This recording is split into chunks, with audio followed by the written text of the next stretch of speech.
18 tahun itu posisinya kamu masih sekolah loh. Iya. Apa kamu nggak mementingkan pendidikanmu?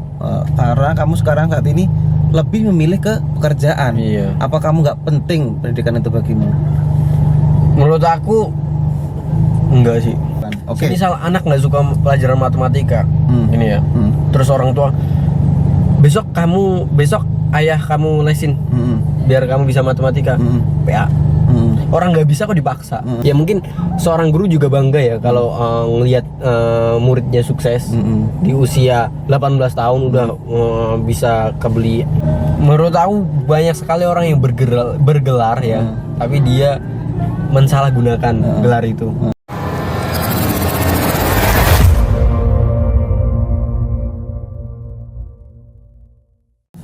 Wey, yo guys, sagas. Oke lur, aku kali iki karo bocah cilik. Oke guys, Cah cilik pemikirannya dewasa. kok iso? Aduh. Oke guys, seorang bocah entrepreneur sekaligus konten kreator. Umur sekarang berapa guys? Umur 18 tahun. Masih muda ya? Masih muda. Tapi mukanya kayak tua banget. Aduh. Oke guys, Yo. dengan umur lo yang sekarang 18 tahun, apa yang sudah lo kerjakan? Yang kerjakan sekarang? Ya, boleh nggak sedikit gua tahu apa yang sekarang lo kerjakan? Cerita. Ya kan? Yang saya kerjakan sekarang? Iya, ini nyetir mobil. serius. Saya penonton ini. Aduh. Ya. Pada nungguin ya. Jadi gini, di umur 18 tahun tuh waktu itu aku ketemu sama seorang ya. Ini cerita dari awal. Belum dari awal, langsung yang saya kerjakan saat ini. Aku pengen tahu dari awal. Dari awal yang nanti. Oh iya, ya, oke. Ya. Dari waktu itu ketemu sama seorang ya Fami. Aku ngomong sama ada nggak lunjakan usaha yang langsung melejit di situ. Nah waktu itu nemu di gimana biar kita bikin CV, kita bikin manajemen, kita kelola beberapa YouTuber, terus kita kelola ikannya di situ. Terus mikir lagi di situ. Relasi kita belum banyak. Relasi kita masih sedikit, berani-beraninya kita udah langsung pingin lonjakan segede itu. Waktu itu lihat dananya tuh bahkan ratusan juta. Iya. Dan dari itu kita pending dulu tuh, pending 2 minggu. Pending 2 minggu bentuklah yang manajemen ngurus akun YouTube ini. Dan akhirnya yang lunjak. Terus habis itu ada banyak lagi agensi masuk ke kita dari email YouTube itu kan. Kita kan naruh email di beberapa YouTuber, satu kontak person email kayak gitu. Makanya kita ngelola beberapa YouTube sama ngelola endorse juga kayak gitu sih. Itu yang dikerjain saat ini. Berarti kamu terjun di dunia agensi dan konten kreator. Berapa akun yang kamu pegang sekarang? Kalau di endorse ya? Iya. Enggak, di YouTube. YouTube. 3 apa aja tuh? Aduh. Ini turun sih. Anjay. Takut ya. Ada. Ini kan saat ini yang kamu kerjakan ya kan? Iya, saat ini. Tahu nggak sedikit perjalananmu dari awal sehingga kamu keluarlah ide di mana kamu menjadi seorang agensi dan sekaligus konten kreator gitu. Apa sebelumnya kamu kerjakan? Kok kamu dapat pemikiran seperti itu gitu? Yang aku didoktrin sama orang tuaku tuh untuk menjadi seorang pengusaha itu dari SD. Dari SMP dengan modal 1.500.000. Yeah. Itu aku muterin duit dengan jual beli kamera. Itu padahal SMP itu aku mondok loh. Nggak boleh bawa HP, nggak boleh, intinya di pondok lah. Tahu sendiri di pondok gimana. Aku masih bawa HP. Aku masih bisa bawa HP. Terus aku waktu itu beli kamera, terus aku jualin dari kamera aja aku jual satu kamera untungnya 500.000. Jadi kamu modal awal 1.500.000, kamu beliin satu kamera. Aku jual lagi kayak gitu terus. Satu bulan aku bisa ngejual 3 kamera. Ya ibarat kata aku di umur 14 tahun ya, aku bisa megang duit 1 juta 2 juta dalam sebulan tuh udah seneng banget. seneng banget. Aku nggak minta orang tua lagi tuh waktu itu. Waktu itu kan minta yang modal itu kan. Terus setelah itu aku nggak minta lagi. Nah setelah aku keluar SMP, aku di SMK itu udah rental kamera, udah main main minyak apa itu? minyak sayur. Jual beli minyak sayur. Iya. Tapi bukan eceran gitu, bukan partai besar. Partai besar. Dengan uang itu dengan nominal uang ya 100 juta ke atas loh. Kamu umur 15 tahunan atau di kelas SMK 16 tahun. Masuk SMK kelas 2. SMK kelas 2 itu kamu udah bisnis dengan ratusan juta. Okay. Sumpah itu tuh nggak nyangka Bang. Karena kakak aku main di kayak gitu, terus aku diamanin, coba nih urus Jabodetabek. Kaget tuh. Orang tua aku udah takut. Gila, kamu tuh loncatan paling besar. Umur kamu segitu, kamu ngelola uang ratusan juta. Aku ngambil minyak dari sono, dikirimin gas. Ini 1 truk ke Jakarta ya. Oke, siap. Ya. Ke Tangerang. Ke Tangerang 1 truk, balik lagi. Kenapa? Karena ya di minyaknya itu tulisannya 2 liter, tapi sih nggak nyampe 2 liter. Dari situ aku langsung gini, aduh, gimana ini? Di situ rugi truk ya, ongkos truk itu 6 juta, langsung ngedon banget itu. 2 liter apa 2 ton? 1 liter, cuma isinya 1 truk. Jadi kurang lebih 800 karton lah. Tapi isinya yang di dalam karton itu nggak sampai 2 liter. Yang pots itu loh. Itu permainan minyak Jawa itu kayak gitu, Pak. Tulisannya 2 liter tapi isinya nggak sampai 2 liter kayak gitu. Makanya harganya murah. Kayak gitu sih. Kalau pemain itu tahu kayak gitu. Berarti kamu dapat kebohongan gitu. Terus aku nggak tahu apa-apa soal isi. Intinya ini barang kirim sini, kamu pantau. Oke, aku lanjutkan kayak gitu. Aku juga pernah di rental kamera. Rental kamera juga hilang itu semuanya. Ya, coba perjalananmu di rental kamera awalnya gimana? Rental kamera itu dari awal, yaitu dari waktu aku beli kamera, aku jualin. Aku waktu itu punya 4 kamera. Kan ngendep ya, barang ngendep karena jual beli. Iya. Daripada ini barang nggak kejual-jual, mending aku rentalin. Oh, jadi kamu punya terobosan baru kamera ini supaya jadi uang gimana bisa jalan? Daripada kayak gitulah aku rentalin. Wah, bagus juga. Waktu itu pernah hilang 1 kan, tapi namanya rental itu pasti resiko lah. Udah nanggung resikoku gitu kan. Udah nanggung resiko. Ya udah, hilang tuh. Alhamdulillah aku cari, aku tahu alamatnya, pihak orang tua mau ganti rugi. Terus aku lanjut lagi rental lagi. Padahal orang tua tuh udah bilang, udahlah jangan kayak gini, risikonya terlalu tinggi gitu. 1 kamera harganya 5 juta, sekali rental, berapa kali rental bisa hilang, kan payah gitu. Waktu bulan Februari inilah, tahun 2021 ini, semua kamera aku hilang. Berapa itu? Nominalnya 15 juta lah. Berapa kamera? 18 jutaan. Jadi 4 kamera hilang. Berarti? Iya. 4 kamera hilang. Setelah itu yang kamu lakukan apa ketika kamera hilang? Frustasi aja. Gila. Usaha apa lagi? Aku ibarat kata dari rental kamera seminggu itu bisa 1 juta. Seminggu 1 juta. Aku bilang, aduh, duit dari mana lagi? Kalau nggak dari situ kan. Ibarat kata pengeluaran boros. Ya gitu. Ada aja jalannya. Ketemu si Fahmi gini. Oh, jadi ketika kamu berbisnis di bidang rental kamera kamu down, jual beli kamera down, akhirnya kamu ketemu sosok seorang si Fahmi tadi. Iya. Terus akhirnya kamu buat terobosan baru, bentuk manajemen CV, ya sekaligus pengelolaan konten kreator. Iya. Gitu. Terus dengan yang sekarang lo kerjakan, ya ini kan kamu ngerjakan banyak hal nih. Apa yang kamu dapat, ya kan? Aduh. Ya. Dari apa ya, gimana ya? Kalau hasil ya kan, apa yang kamu dapat kan hasil berarti. Mobil. Terus mobil. Mobil. Terus apa lagi ya? Mobil sih. Yang udah jelas mobil. Alhamdulillah. Terus selain mobil? Apa? Ya rekan teman Mang Andun. Dapetin aku masa. Aduh. Oke. Mobil. dengan sekarang lo umur 18 tahun, sekarang lo udah mendapatkan sebuah mobil. Wah, itu satu apresiasi bagi saya.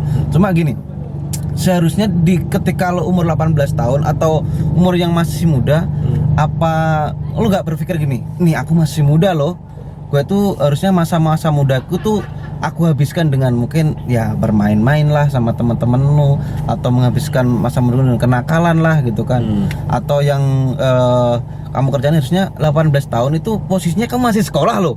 Apa kamu nggak mementingkan pendidikanmu? Karena kamu sekarang saat ini lebih memilih ke pekerjaan. Apa kamu nggak penting pendidikan itu bagimu? Menurut aku enggak sih. Kenapa? Gini, semua orang yang dilakukan pendidikan itu setelah gini aja, setelah pendidikan itu apa yang mereka kejar? Uang. Ya. Kenapa nggak mereka kejar langsung aja? Jadi pendidikan itu yang diituin teori kan. Setelah itu terjun. Kenapa nggak langsung terjun? Biar kalian tuh bisa mendapatkan langsung, belajar langsung terjun langsung belajar maksudnya, bukan belajar langsung terjun. Ini teori mulu teori mulu, kapan dikerjain gitu loh. Lebih baik terjun setelah itu kita belajar. Oh gini loh, ini kayak gini, walaupun resikonya tinggi, ya itu udah resiko sih. Ibarat kata sekolah ngeluarin biaya banyak, setelah itu dia dapat nih ilmunya, dia nggak terjun, nggak dapat pengalaman, nggak akan membuahkan hasil lama di waktu. Itu kenapa nggak langsung gitu? Nah oke. Ini kan dengan dirimu ya kan. Apa kabar dengan anakmu nanti? Apakah dia di waktu kecil itu tidak butuh pembelajaran dari seorang bapak? Apakah ketika nanti dia ibarat umur ketika dia balita kan dia butuh pendidikan, butuh pengetahuan, butuh cerita dari seorang bapak. Apa yang kamu ajarkan ke anakmu nanti soal pendidikan? Apakah itu nggak penting buat anakmu nanti? Nah, kalau simpel, dia maunya apa? Kalau dia mau sekolah, oke, silakan. Dia sukanya apa? Kalau dia suka balap, beliin motor balapan. Itu simpel. Jadi apa yang anak lo pilih, yaitu kita memfasilitasi, mengasih jalan gitu. Ngasih jalan. Tidak harus itu melalui sekolah atau pendidikan gitu kan. Oke. Misal anak nggak suka pelajaran matematika, ini ya. Terus orang tua, besok ayah kamu lesin, biar kamu bisa matematika. PA. Orang nggak bisa kok dipaksa. Bukan kayak gitu cerita, bukan kayak gitu ya solusinya. Kamu sukanya apa, kasih jalan. Itu salah satu biar anak kamu tuh bisa meraih prestasi gitu. Itu yang kamu ajarkan ke anakku nanti. Sekarang aku tanya lagi, pendidikan, pekerjaan yang sekarang lo kerjakan, antara pendidikan dan pekerjaan, lo lebih milih ke pekerjaan. Pertanyaan saya, kenapa lo sekarang masih di pendidikan saat ini? Kenapa lo gak fokus ke kerjaanmu aja gitu? Apakah itu tidak membuang waktumu? Oke. Itu harusnya lo terjun, lo ngomong harusnya terjun lo ini ke dunia pendidikan, ke dunia pekerjaan ya kan. Seharusnya kenapa lo masih di pendidikan aja gitu loh? Apakah lo itu nggak rugi terhadap uang yang sudah kamu keluarkan untuk bayar guru atau segala macem? Seharusnya lo uang yang pakai lo bayar guru atau segala macem buat beli apa kayak ya kan? Apa nggak lo fokuskan untuk modal di pekerjaan kamu atau bisnis kamu? Aku mempunyai dua jalan. Dua jalan ya. Ibarat kata karirku 70%, 30%-nya pendidikan. Aku nggak terfokus dengan pendidikan, tapi aku butuh formalitasku untuk masa depan. Walaupun itu tidak di kesimpungan banget, nggak terfokuskan banget. Jadi nggak butuh apa tadi? Nggak butuh pendidikan. 30%. 30%. Aku butuh formalitas doang. Kamu sekolah nggak apa-apa. Kalau kamu suka, kalau kamu mau gitu kan. Kalau kamu maunya ini, ya udah. Kalau kamu sukanya jualan, ya udah kamu jualan aja, nggak usah sekolah. Nah di sini aku backupnya dengan cara ya itu aku butuh ijazah, gitu sih. Dengan lo butuh ijazah, tapi lo tidak prioritasin pendidikan. Apa kabar di sekolahmu dengan guru-gurumu yang saat ini mungkin lo nggak prioritasin dengan pendidikanmu? Untung Pak, guru-guru saya tuh nggak pernah ngomenin saya nggak pernah berangkat sekolah. Saya berangkat sekolah tuh terakhir waktu ujian praktek. Ujian praktek itu saya berangkat 3 hari doang. Setelah itu ujian sekolah nggak pernah saya kerjain. Tapi untung ya guru saya nggak pernah nagih. Mungkin guru waktu itu pernah orang tua saya bilang guru saya juga maklumin apa yang saya kerjain gitu sih. Ya mungkin seorang guru juga bangga ya kalau ngelihat muridnya sukses di usia 18 tahun udah bisa kebeli mobil. Kan ibarat kata jarang lah Pak, ya kan? Ya gitu. Kalau masalah apa tadi yang bilang kok nggak ngurusin pendidikan, ya apa ya, karena aku ingin fokus dengan kerjaanku. Ini lagi naik kok, lagi naik nih pekerjaanku, kok nggak dipupuk, nggak didorong gitu, malah ninggalin ini demi sekolah. Walaupun aku ngurusin kerja, tapi aku masih nge-backup sekolah buat itu doang, jasa doang sih Pak. Oke. Kalau di kalangan masyarakat, di masyarakat umum, antara pendidikan dengan pekerjaan itu terkadang orang tuh dinilai satu mungkin karena dia pendapatnya tinggi. Iya. Yang kedua, dia karena punya gelar, ya kan. Tadi kamu bilang sekolah itu hanya formalitas sampai SMK. Apakah lo nanti tidak pengen mempunyai gelar mungkin kayak sarjana, kayak mungkin kayak ibarat insinyur atau apalah ibarat, apa kamu nggak ingin memiliki sekedar gelar meskipun ini formalitas, pengen nggak? Enggak. Kenapa? Menurut aku banyak sekali orang yang bergelar ya, tapi dia mensalahgunakan gelar itu politik, ya kan? Ya, oke. Dia mempunyai gelar yang sangat tinggi, tapi dia mensalahgunakannya. Contohnya seperti apa? Korupsi, ya banyak lah, tahu sendiri, nggak usah disebutin kali ya. Jadi ntar ya gitu. Menurut aku gelar yang paling tinggi itu adalah kejujuran. Jadi kesimpulannya pendidikan yang paling tinggi adalah kejujuran gitu. Bukan soal dia mempunyai titel sarjana atau apalah gitu. Kejujuran itu sih. Tapi di Indonesia emang gitu men.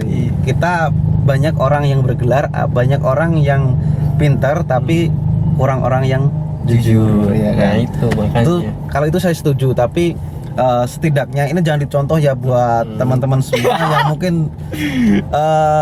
hidupnya yang tidak bisa menahan resiko atau tidak mau itu namanya ibarat punya risiko besar, lebih baik sekolah dulu. Iya. Karena pendidikan sebenarnya itu juga penting, ya kan? Karena pentingnya gimana? Saya bilang penting. Di sono itu banyak orang yang pengen sekolah atau orang yang pengen punya pendidikan, dia susah mencari uang untuk pendidikan. Tapi dengan orang yang saat ini ya saya ada di samping saya ini orang yang goblok ini termasuk. Orang yang mau ngambil risiko. Orang yang mau ngambil risiko, ya kan? Padahal dia tuh sekolah enak, ya kan? Tinggal sekolah bukan digaji sih, dibayarin orang tua, tapi dia lebih milih mencari jalan lain. Tapi untuk teman-teman yang mempunyai kemauan untuk berpendidikan, kejarlah impianmu, karena pendidikan itu juga penting sebagaimana untuk pembelajaran di anak-anakmu nanti. Tidak semua itu tentang pekerjaan dan menghasilkan uang, ya kan? Tapi pendidikan juga itu penting, betul kan? Ya enggak? Mantap. Ayo Garo, John. Oke. Mungkin ya itu guys, saya nggak banyak hal yang kamu ambil, tapi coba lo sampaikan kepada orang-orang yang di luar sono dengan yang sudah lo kerjakan dan apa yang lo sudah hasilkan, sok tularkan ke orang-orang. Jangan takut untuk mencoba. Terus jangan pernah takut untuk mencoba. Dan jangan takut karena kegagalan. Nah, iya benar. Karena kita semuanya itu belajar dari kegagalan ini. Berkata berapa kali usaha yang aku kerjain itu down, bangkrut, sampai akhirnya aku memiliki ini. Mereka nggak ada yang tahu gitu. Intinya wah, ibu usaha ini sukses. Sebelumnya aku gimana? Sebelumnya aku pernah bangkrut berapa kali. Bangkrut. Jadi bisa dikatakan gini, jangan pernah kau melihat orang karena hasilnya, tapi ketahuilah di mana dia prosesnya untuk mencapainya itu, gitu John, ya kan?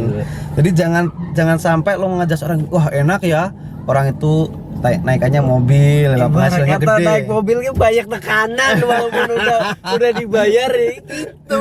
Bang Adun, guys, ini mobil sebulan bensin berapa?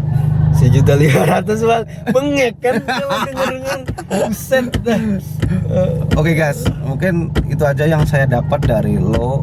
Mungkin ada sedikit hal yang saya kutip di mana pendidikan itu sebenarnya penting nggak penting ya, tapi pendidikan sebenarnya adalah yang paling tinggi adalah kejujuran, ya kan? Bukan soal titel atau sarjana maupun apalah itu kan. Jadi kejujuran itu penting men, penting, emang penting bagiku. Saya sendiri kalau dibohongin saya nggak mau. Saya tuh paling benci orang yang suka berbohong. Kalau ada orang yang sering berbohong, suka berbohong, saya paling benci banget. Sarjana lupakan. Udah ya kan? Semoga kedepannya sarjana. Tapi jangan gini men, ini tidak melemahkan untuk orang-orang yang berpendidikan ya kan. Kalau lo pengen sekolah ya sekolah aja. Saya bukan ngejas orang yang sekolah atau berpendidikan itu jelek, tapi semua orang itu pasti punya pilihan masing-masing. Kalau orang tolol ini dia lebih memilih bekerja daripada pendidikan, karena menurut dia pendidikan itu hanya soal teori. Tapi kalau pekerjaan itu langsung terjun ke lapangan, belajar karena kegagalan. Itu oke? Mantap. Oke guys, oke. Nanti buat teman-teman semua jangan lupa subscribe channel Yoges Agas. Ini adalah seorang entrepreneur dan sekaligus content creator. Apa namanya guys? Yoges Agas. Nih di sini nih. Terus channel yang kamu kerjain apa sekarang? Aduh. Kasih tahu dong. Nih di sini. Aduh. Oke guys, lo sosok mungkin yang saya ambil di sini adalah semangat dan cara kerja lo. Itu yang gua ambil dari kehidupan lo. Gua akan terapin dan gua akan kejar. Semangat. Sampai ketemu di puncak. Mantap, semangat. Oke Lur, terima kasih untuk bincang-bincang atau percakapan di kali ini. Tetap semangat, jangan lupa madang kesehatanmu, oke? Jolali, duhur, buko. Markabannya Ramadan, semua keberkahan melimpahi kalian semua. Amin. Amin. Selamat malam, selamat sahur, dan assalamualaikum warahmatullahi wabarakatuh. Salam cah pedot.